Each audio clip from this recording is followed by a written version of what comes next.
ರತ್ನಸ್ ಕಿಚನ್ಗೆ ಎಲ್ಲರಿಗೂ ಸ್ವಾಗತ. ಇದೇ ಮೊದಲು ನನ್ನ ವಿಡಿಯೋ ನೋಡ್ತಿರೋರಾದ್ರೆ ಮೊದಲಿಗೆ ಸಬ್ಸ್ಕ್ರೈಬ್ ಮಾಡ್ಕೊಳ್ಳಿ. ಇವತ್ತಿನ ರೆಸಿಪಿ ಏನಪ್ಪಾ ಅಂದ್ರೆ ಸ್ಪೆಷಲ್ ಆಗಿ ಬಜ್ಜಿ ಮಾಡ್ಕೊಳ್ಳೋದು ಹೇಗೆ ಅಂತ ಒಂದ್ಸಲ ನೋಡೋಣ ಬನ್ನಿ. ಮಾಮೂಲಿ ಬಜ್ಜಿ ಮಾಡ್ಕೊಂತಿರ್ತೀವಿ, ಇವತ್ತು ಸ್ಪೆಷಲ್. ಅದ್ ಮಾಡಲು ಮೊದಲಿಗೆ ಒಂದು ಪಾತ್ರೆ ತಗೊಬೇಕು.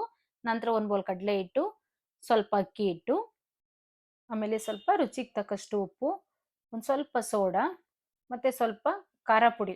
ಮೆಣಸಿನ್ಕಾಯಿ ಖಾರ ಇರೋದ್ರಿಂದ ಸ್ವಲ್ಪ ಹಾಕೊಂಡಿದೀನಿ. ಸ್ವಲ್ಪ ಕಸೂರಿ ಮೆಂತಿ ಪುಡಿ ಮಾಡಿ ಹಾಕೋಬೇಕು. ಮತ್ತೆ ಒಂದು ಲೋಟ ನೀರು ಹಾಕೊಂಡು ನೀಟಾಗಿ ಮಿಕ್ಸ್ ಮಾಡ್ಕೊಬೇಕು. ನೋಡಿ, ಜಾಸ್ತಿನೂ ಹಾಕೋಬಾರ್ದು ನೀರು, ಅದಕ್ಕೆ ಎಷ್ಟು ಬೇಕೋ ಅಷ್ಟೇ ಹಾಕೊಬೇಕು. ನೋಡಿ, ಈ ತರ ಮಿಕ್ಸ್ ಮಾಡ್ಕೋಬೇಕು. ಮಾಮೂಲಿ ನಾವು ಮನೇಲಿ ಯಾವಾಗ್ಲೂ ಬಜ್ಜಿ ಹಿಟ್ಟು ರೆಡಿ ಮಾಡ್ಕೊಂತೀವಲ್ಲ ನಾರ್ಮಲ್ ಆಗಿ, ಅದೇ ತರ ಮಾಡ್ಕೊಂಡ್ರೆ ಸಾಕು. ನಂತರ ಒಂದು ಬಾಣಲೆ ಇಟ್ಕೊಂಡು ಅದಕ್ಕೆ ಎಣ್ಣೆ ಬಿಟ್ಕೊಂಡು ಕ್ಲೀನಾಗಿ ಕಾಯಿಸ್ಕೋಬೇಕು. ಅಂದ್ರೆ ಜಾಸ್ತಿ ಕಾಯಿಸ್ಬಾರ್ದು, ಸ್ವಲ್ಪ ಕಾಯಿಸ್ಕೊಂಡು ಮತ್ತೆ ಕಳ್ಸಿಟ್ಟಿರೋ ಹಿಟ್ಟಿಗೆ ಕಟ್ ಮಾಡಿರೋ ಮೆಣಸಿನ್ಕಾಯಿ ಹಾಕೊಂಡು ನೋಡಿ ಒಂದೊಂದೇ ಹಾಕೊಂಡು ಬೇಯಿಸ್ಕೋಬೇಕು.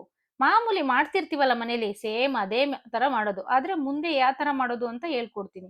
ಅಲ್ಲಿ ತನಕ ಮಾಮೂಲಿ ಮೆಣಸಿನ್ಕಾಯಿ ಬಜ್ಜಿ ತರನೇ ಮಾಡ್ಕೊಬೇಕು.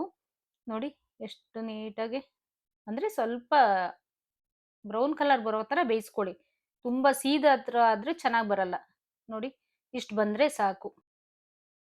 ಮಳೆ ಟೈಮಲ್ಲಿ ಮತ್ತೆ ಚಳಿ ಟೈಮಲ್ಲಿ ಎಷ್ಟು ಚೆನ್ನಾಗಿರುತ್ತೆ ಗೊತ್ತಾ ಮಾಡ್ಕೊಂಡ್ರೆ ಈ ತರ. ನೋಡಿ, ಈ ತರ ಹಾಕೊಂಡು ನೀಟಾಗಿ ಒಂದು ಚಾಕುನಿಂದ ಮಧ್ಯೆ ಕಟ್ ಮಾಡ್ಕೊಬೇಕು. ಸೊ ಬಿಸಿಲೇ ಮಾಡಬಾರ್ದು, ಸ್ವಲ್ಪ ಆರಿದ್ಮೇಲೆ ಈ ತರ ನಿಧಾನ ಕಟ್ ಮಾಡಿ ಎಲ್ಲಾನು ಜೋಡಿಸಿ ಇಟ್ಕೊಬೇಕು. ಮಾಮೂಲಿ ನಾರ್ಮಲ್ ಬಜ್ಜಿ ತರನೇ ನೋಡಿ, ಈ ತರ ನೀಟಾಗಿ ಕಟ್ ಮಾಡಿ ಇಟ್ಕೊಳ್ಬೇಕು. ನಂತರ ಒಂದು ಬೌಲ್ ತಗೊಬೇಕು. ನೋಡಿ, ಕಟ್ ಮಾಡಿ ಇಟ್ಕೊಂಡ ತಕ್ಷಣ ಒಂದು ಬೌಲ್ ತಗೊಂಡು ಅದಕ್ಕೆ ಸ್ವಲ್ಪ ಈರುಳ್ಳಿ, ಸ್ವಲ್ಪ ಕ್ಯಾರೆಟು, ಸ್ವಲ್ಪ ಕೊತ್ತಂಬರಿ ಸೊಪ್ಪು, ಸ್ವಲ್ಪ ಟೊಮೊಟೊ, ಸ್ವಲ್ಪ ಚಿಲ್ಲಿ ಪೌಡ್ರ್ ಹಾಕೊಂಡಿದ್ದೀನಿ. ಜಾಸ್ತಿ ಹಾಕೋಬಾರ್ದು, ಸ್ವಲ್ಪ ಹಾಕೊಳ್ಳಿ. ಮಕ್ಕಳೆಲ್ಲ ತಿನ್ನೋದಾದ್ರೆ ಸ್ವಲ್ಪ ಪೆಪ್ಪರ್ ಪೌಡ್ರು, ಸ್ವಲ್ಪ ರುಚಿಗೆ ಉಪ್ಪು ಹಾಕೊಂಡಿದ್ದೀನಿ. ನಂತರ ಒಂದು ನಿಂಬೆಹಣ್ಣು ಹಾಕೊಂಡಿದ್ದೀನಿ.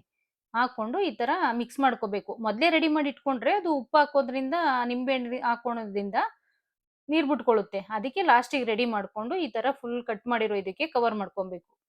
ನೋಡಿ, ಹಿಂಗೆ ಒಂದೊಂದಕ್ಕೆ ನೀಟಾಗಿ ಕವರ್ ಮಾಡ್ಕೊಂಡು ತುಂಬಾ ಹೊತ್ತು ಇಡಬಾರ್ದು. ಹಾಕಿದ ತಕ್ಷಣ ನೀಟಾಗಿ ಬೇಗ ತಿನ್ಕೋಬೇಕು.